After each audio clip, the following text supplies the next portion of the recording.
Hi everyone, Betsy here. I'm going to go through, these are some member images that were submitted to me, and I wanted to do a video just showing you how I would take one of your images and how I would edit it if it were mine. So this can be a lot of fun because what you can do here is you can get a good idea for what I would do to an image. It just can be helpful, I think, to watch someone else edit, see what they would spend time on, what they wouldn't spend time on, what they might do. And this is in no way to indicate that my way is the right way. There are a lot of different ways to edit a photo, and there's no one right way. We all have a different style. So I always want to start by saying that because it's really important to me that you know that just because I would edit your image this way or someone else's image this way, it doesn't make it the only way.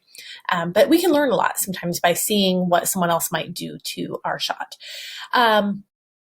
So you guys have heard me talk a little bit. If you've watched Backstage Pass and you've watched my editing, you've seen that I have a kind of some presets that I've kind of developed on my own.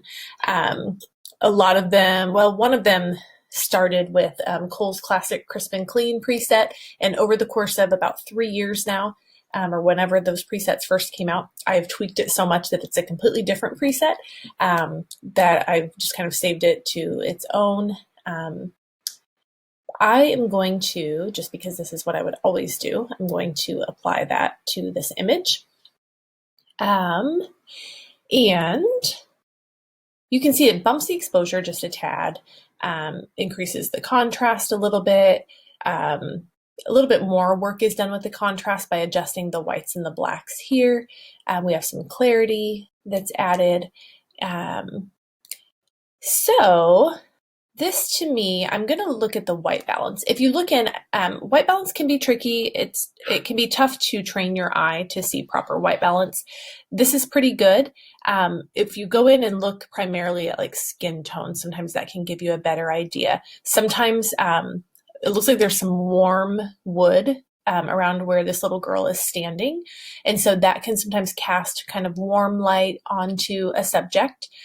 Here, it's not too bad, but it's a tiny bit more warm and a tiny bit more magenta than what I would prefer. So I can adjust that by working with the temp slider and the tint slider right over here in the right-hand panel. So I'm going to just cool this down just a tiny bit. I mean, it doesn't, if you go too far, you get really extreme. And this is not a raw image. This is just a JPEG file. So keep in mind that you might sometimes need to make further adjustments when you're working with a raw image than you would with a JPEG. I'm going to take away just a touch of the magenta, even that. I mean, look, that's just moving it over 3 points, and even that was a bit much. I don't want it to be too green. So she has, you can tell the sunlight is coming in this way. So there's, just a little bit of bright highlights here. You could use an adjustment brush here, or you can just come over here and just lower your highlights and see how that just really evens out those highlights just a tad. And I might bump the exposure just a tiny bit more. Let me see. Yep, just a tiny bit. And I'm going to increase the contrast just a little bit more. And there we go. What I should have done, let me see if I wonder if it'll show me a before and after the whole thing. There we go. So right there we have the JPEG, the unedited JPEG that I was given. And this is from Brianna. I don't know if I said that. This is Brianna's image. And there's my final edit. Before and after. Okay. Now we have this one. This is from Kathy.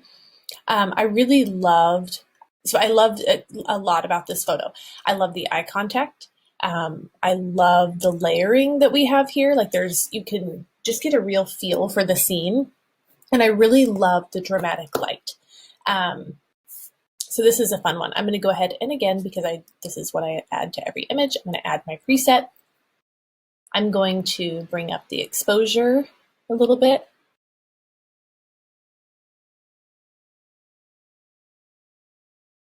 I'm going to adjust the white balance. So I'm coming up here to the temp slider. It's a little bit warmer than what I want. So I'm going to just adjust this slider towards blue just a touch. Again, not too far. Right there is good. Now, one thing that you can do, this may not be necessary here, but I wanted just to show you guys something. This might apply more in the next image, but I'm going to come down here to the HSL panel. This is where you can adjust the hue of all of your colors. You can adjust the saturation of these individual colors, and you can adjust the luminance. One of my favorite ways to brighten skin is to increase the luminance of orange and yellow, and sometimes red, depending on someone's skin tone. What that does is it can just help brighten that skin without having to bring up your exposure anymore. So I'm going to do that. I'm going to leave the red alone because there's a lot of true red, and I don't really want to mess with the reds too much. See how red can get funky. And he doesn't really have a really red skin tone, so I'm going to leave that alone. I'm going to go back up here. I'm going to straighten this image just a little here. And I want him, just because of the scene, I want him to be right in the middle. So I'm going to just bring this crop in just a touch. And I kind of like that you can see those stockings and those gifts back there. So I'm going to bring up this just a little bit because I want to keep some of this context. So I actually really love this as it is. Something else you can do, and I'm going to play with this. I might end up deleting it. I'm going to take a radial filter. I'm going to put it around him. It's inverted right now, so I'm going to take that off. And I'm going to lower the exposure of everything around him. And what you can see is it just kind of helps draw your eye right to him. So let me turn this off. You can see that's without the radial filter, and that's with it on. It just kind of helps your eye just go right to him.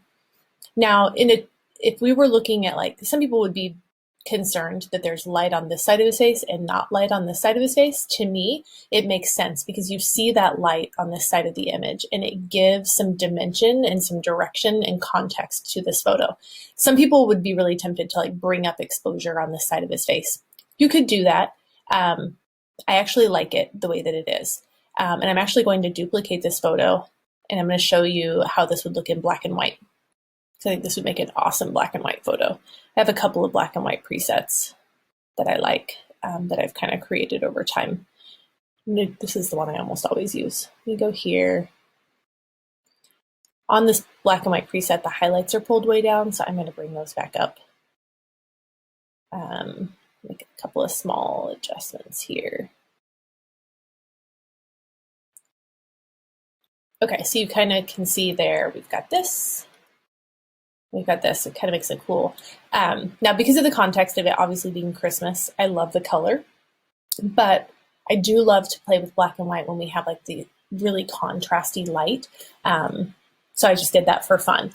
If this were my image, it's definitely one that, because of the context of it being Christmas, I would keep it in color because it's really super fun. You can see all the Christmas colors and the stockings and the gifts and everything behind him. Super fun shot. I really like this one. Let me show you before and after. So you can see here we've got before and then after. Okay, now I'm going to move on to this one from Valerie. We've got some beautiful golden light happening back here. We've got a beautiful, I'm guessing this is like a senior or maybe a Sweet 16 shot. Going to go ahead and apply my clean preset. You can see over here on the right what that does, the highlights, the shadows, the whites, the blacks, contrast is up, etc. Small adjustments to the vibrance and the saturation. Now, I still want to bring up the exposure. I actually think it's gorgeous just like this. I prefer my images to be a little bit more bright. I don't quite do the dark and moody. If you are into dark and moody, this right here, golden. I'm going to bring up the exposure just a little bit. Really want her face to pop. Look at that. Stunning. I'm going to keep these highlights pulled down because this area here especially if I were to bring those back to 0, then you really kind of start to lose some of the detail here, and we want to keep some of that. So by pulling those highlights down, you can kind of keep some of that there. Let me show you what I was talking about earlier with the skin brightening. Watch what happens when I raise the luminance of the orange. Now this is going to impact a lot of these colors back here because there's a lot of orange in this image, but look particularly at her skin when I bring this up. It just kind of brightens her up.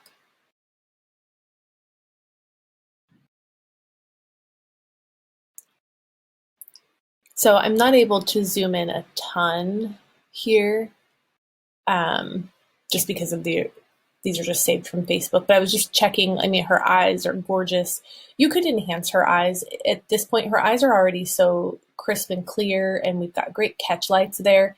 I personally would not do any more enhancement to the eyes simply because I prefer to keep a nice realistic look. You could, if you wanted to, you could take, well, I'll just do it for fun. You could just take an adjustment brush, bring up the exposure a little bit. You could bring up clarity a tiny bit. Her eyes are so dark that it wouldn't really matter for me to do saturation, but you could do saturation on her irises if you wanted. I will bring up contrast. Normally I would zoom in a lot more for this, but I can't right now because of the size of the image. But you just take this brush, just brush it over. I get kind of picky about eyes because I want them to look realistic and not over edited. So truth be told, if this were my image, I wouldn't even do this. But I just wanted to show you, just to show you guys, that's one thing that you can do with your adjustment brush, just to kind of enhance your images just a little bit more. If you're the kind of person that really loves like sun flare overlays, this would be a great opportunity to kind of bring in a sun flare over here, although you'd want to be careful. There's a direct line here where you can see there's a shadow, so you can tell the sun is not actually on here. If you were to add a sun flare overlay and make it look like the sun is on her, visually it's not going to make a whole lot of sense. But you could bring in a little bit of sun flare. I mean, you could even go into your adjustment brush and bring up, kind of use like a warm increasing of exposure and shadows, and you can kind of like stamp on a little bit. Here, because this light is already so golden, it's not going to make a big difference. But again, just showing you guys some fun ways that you can play. And actually, as I'm looking at this, I'm going to bring up the exposure just even a little bit more. Not that much.